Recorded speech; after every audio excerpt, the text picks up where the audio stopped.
eh, error atau fraud eh, sistem perbankan, baik karena sistem atau human error.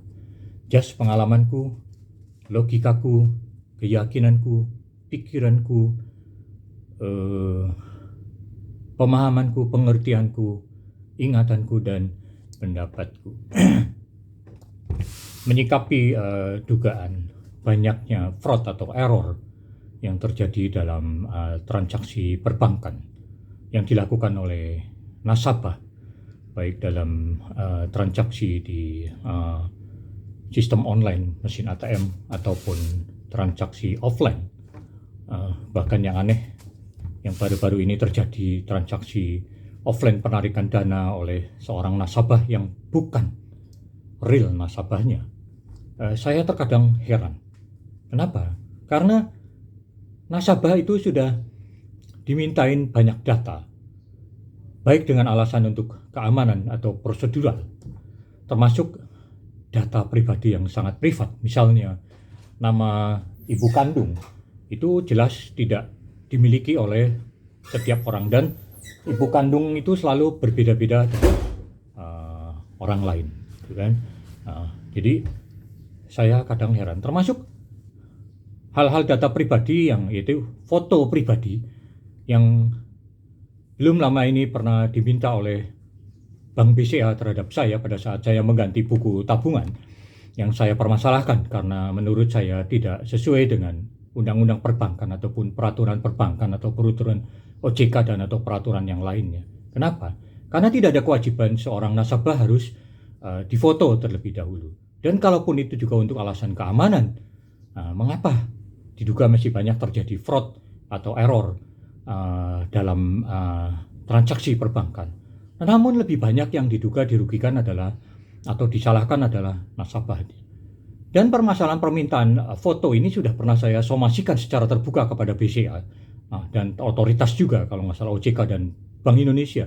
Namun sampai hari ini saya tidak mendapat jawaban yang tegas, sehingga dapat ditarik kesimpulan diduga bahwa permintaan data pribadi, khususnya foto, itu hanya berdasarkan aturan internal.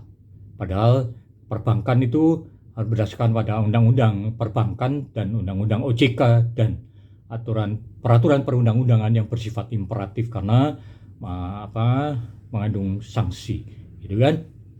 Jadi saya heran kalau hanya berlaku diduga berdasarkan peraturan internal. Kenapa? Karena nasabah tidak terikat dengan aturan internal, ya kan? Kalaupun aturan internal yang dimaksud adalah perjanjian, maka ya kita harus tunduk pada perjanjian, gitu kan? Hukum perjanjian, gitu.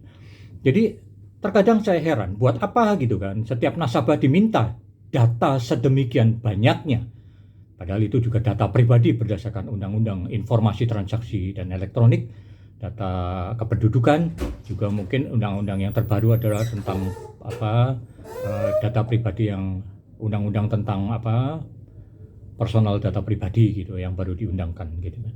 Jadi seharusnya gitu kan, kalau terjadi fraud atau error, baik karena human error atau sistem, seharusnya perbankan itu punya alat untuk menjaga, mengamankan, gitu, karena sudah memiliki data yang dimiliki oleh nasabah. Jadi data itu seharusnya dapat dipergunakan untuk melindungi nasabah. Apalagi undang-undang perbankan, peraturan Bank Indonesia itu mengatur tentang perlindungan konsumen. Tentunya juga perlindungan data-data konsumen dan undang-undang tentang perbankan, kerahasiaan bank, gitu kan, khususnya data pribadi. Juga undang-undang ITE mengatur tentang data pribadi nasabah. Nah, kalau bahkan juga ada undang-undang perlindungan konsumen. Tetapi kalau setiap kejadian transaksi error, misalnya transaksi di ATM kemudian uangnya tidak keluar, ya kan itu dibutuhkan waktu bukan hanya 1 hari 2 hari tapi berminggu-minggu, yang tentunya akan merepotkan nasabah. Padahal kan itu sistem, semua bank itu berdasarkan pada pengawasan perbankan yang seharusnya bersifat progresif, langsung gitu loh. Begitu ada fraud langsung diproses, tidak perlu menunggu waktu lama dengan alasan administrasi dan lain-lain, gitu kan.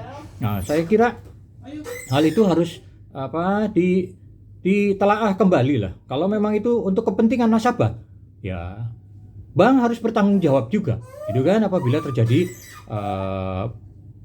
fraud atau error, baik karena sistem atau human error. Kenapa? Karena nasabah sudah menyerahkan data-data pribadinya, baik diminta ataupun tidak diminta, gitu kan. Jadi data itu tentunya dapat bermanfaat bagi perbankan untuk mengamankan transaksinya. Jadi itu yang kadang-kadang saya pertanyakan, kenapa selalu dalam hal ini selalu nasabah yang diduga dirugikan dan atau disalahkan apabila terjadi fraud atau error dalam nasabah melakukan transaksinya, gitu kan.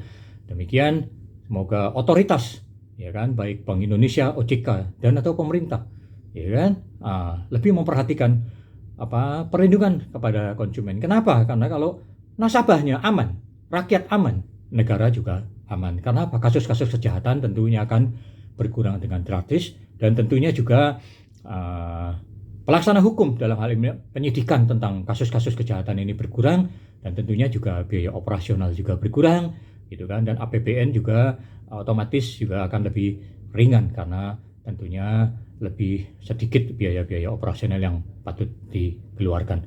Demikian, semoga hal ini berguna bagi masyarakat. Salam sukses dari Movenpick Bali. Yes!